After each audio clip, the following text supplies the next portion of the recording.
आदरणीय उपस्थित प्रेमी सज्जनों, माताओं, बहनों एवं भाइयों, 7 दिन की भागवत जो कथा है वो आज पूर्ण हो गई है। और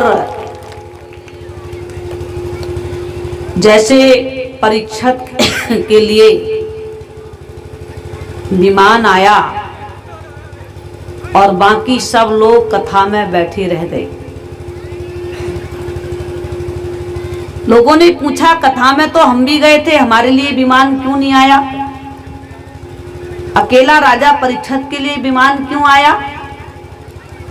तो कहा कि जिस लगन से, जिस श्रद्धा से, जिस आस्था से, जिस प्रेम से कथा परीक्षित सुन रहे थे वो लगन तुम्हारे पास नहीं थी। तुम कथा में, तुम्हारा शरीर तो था लेकिन मन तुम्हारा कथा में नहीं था। जैसे एक पड़ोसिन को कथा में लेके गए बहन जी, पड़ोसिन कथा में जाती है, कथावाचक कथा सुना रहे हैं और वो रोने में लगी है।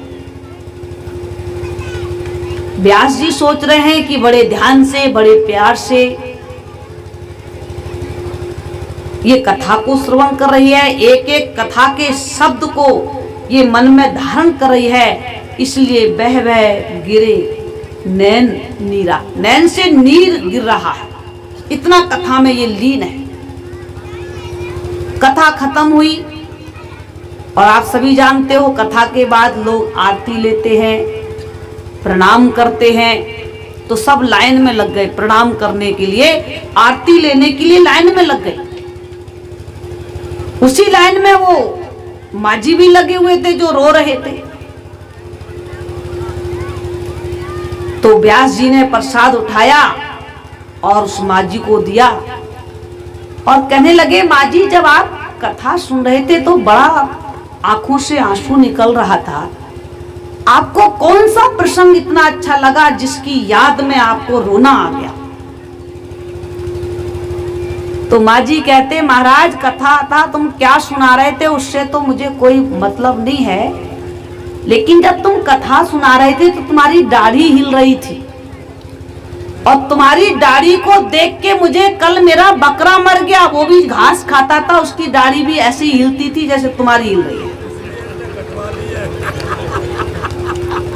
भाइयों बहनों माताओं, बूढ़ी माँ कहती है कि मैं अपने मरे हुए बकरे की याद में रो रही थी, कथा था से कोई मतलब नहीं मुझे, मेरा बकरा मर गया, मैं उसकी याद में रो रही थी। तो व्यास जी ने अपने सिर पे हाथ मारा, घर छोड़ के आई, परिवार छोड़ के आई, काम छोड़ के आई और रोने लग रही मरे हुए बकरे की याद में।